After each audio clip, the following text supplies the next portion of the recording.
Well, in my last video, I was very negative and very fired up about the Indiana Hoosiers.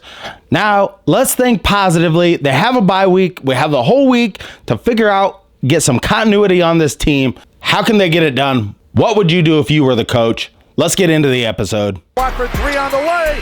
Oh!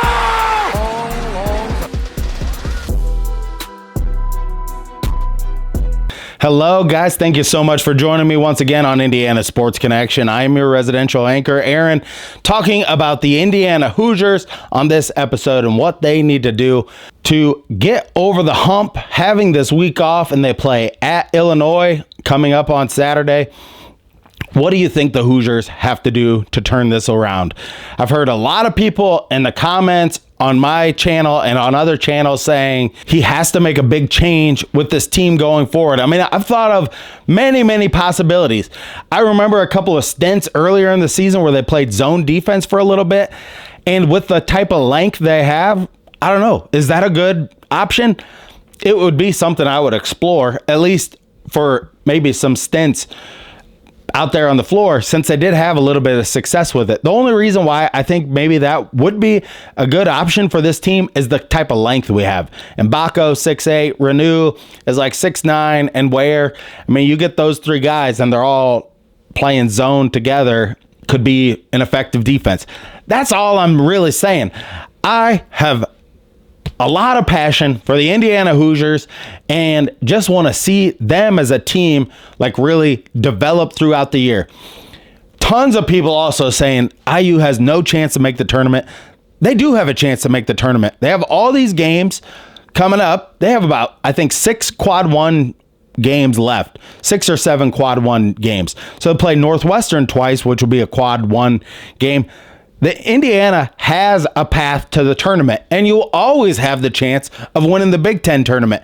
That is awarded to the team, really, that develops best throughout the year and then is playing at their highest level when they come into that tournament. Getting somewhat of a good seed is part of winning that tournament also, not playing in the first couple of days. So Indiana has a lot of different things that they can do over the rest of January and throughout February before the tournament starts to try to improve their resume.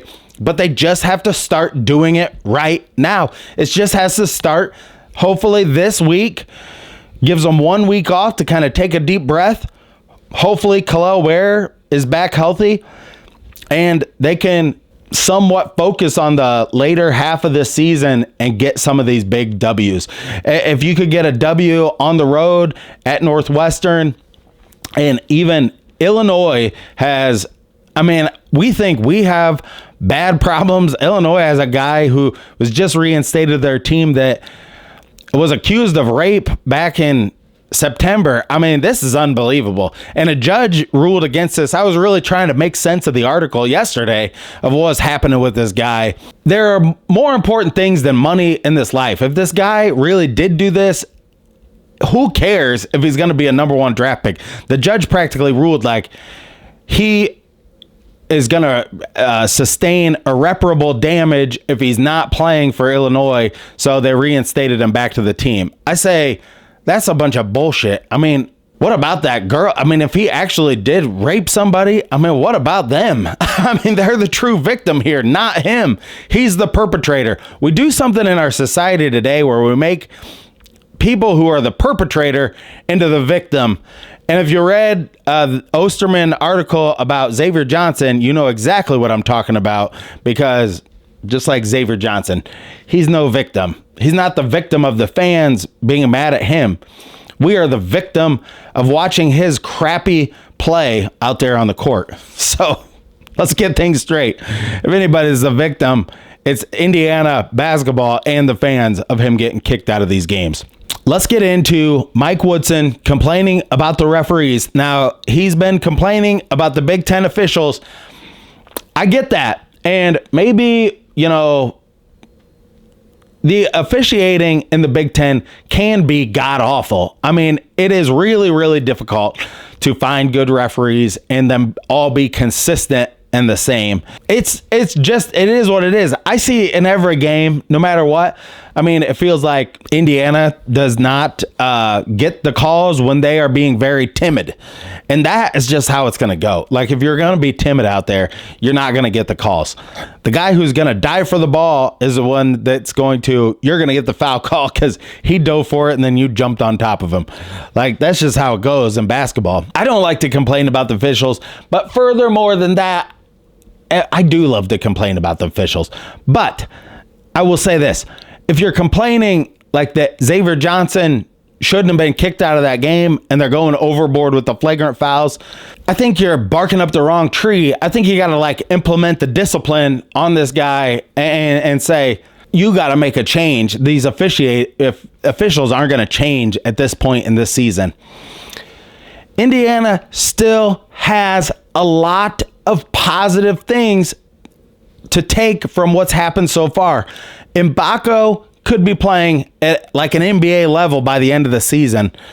And we have some other guys who are coming along. Hopefully this is a week where I would just like to see a little bit more out of Gabe Cupps as far as just shooting the ball. In the last game against Wisconsin, he did knock down some shots. Leadership-wise, we're mixed up. Like, one thing that's happened to IU, I believe, this year is we put all of our eggs in one basket. Xavier Johnson and then Galloway as our two guards is really proving like Galloway, he's just so flighty. I mean, he has one good game. It seems like at times he's a complete world beater out there and then just completely disappears. Xavier Johnson, he is just a fungus on this team. He is the one leader on this team that I think the young guys are confused by. Why are we listening to this guy? This guy should not be the one directing the show. And he has been taken out of the starting lineup. I know I said before he's received no punishment. He's just received no real visual punishment like how people would really like it to be, I guess. I mean, I've seen a few comments where people are saying, you can't go back to the Bob Knight days.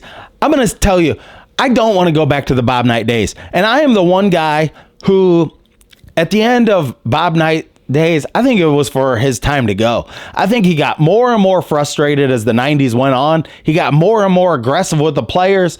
And I think he crossed the line that he shouldn't have crossed. And that's just my take on it. Was he a great, great coach for a long time? Yes, he was. But I do feel like in his final years, he drove people out the door with being too aggressive. And you have to remember, I mean, he was aging. He was not the coach he was in the 70s and 80s. And that's just how it goes. That's part of the reason why I find it hard to believe like Mike Woodson. I feel like even when they hired him, he was a good plug to bring back a lot of the traditions and everything we love about IU basketball. But at his age, same with Bob Knight in the late 90s. Like, I just feel like he's done a lot. Woodson's done a lot. I'm not putting past any of the accomplishments he had. But if we want to get to the next level, you need a guy who's going to grind over this stuff day in and day out and be staying up till 2 a.m. and working from, morning till night. And if you watch anything about like Nick Saban and really some of the greatest coaches, that's what they do. And that's what it takes. It takes like almost nonstop thinking about this and working on this and on a constant, consistent basis to make it work. And it starts at the very, very bottom for Indiana basketball. It starts with Indiana basketball in the high school level, getting your assistant coaches and your head coach into places that are going to teach them how to play the style of basketball that Indiana is going to play, and start that from the high school level on up. Doing basketball camps in high school, that's where it starts. A lot of the culture of basketball has left this state. I mean, I'm talking to people about this all the time at my job, or just people that come in. Is like my dad, he used to play on a church basketball league. He used to play in a 33 and under league. And then he played in an industrial league. Much of that is gone. I would love to know more, but that was a deeper culture of basketball where like my dad was in his like 20s and 30s, playing in those leagues when I was a kid. And you just don't see that anymore. You don't see the passion for the game. You don't see the passion for, and he also coached players and things and went to camps and to learn the motion offense, learn the ways that Bob Knight was teaching, and to teach that to first, second, third, fourth graders. That's how you build it from the bottom up. And that's just one tiny part of it. That's just one snowflake of what made Indiana basketball, Indiana basketball.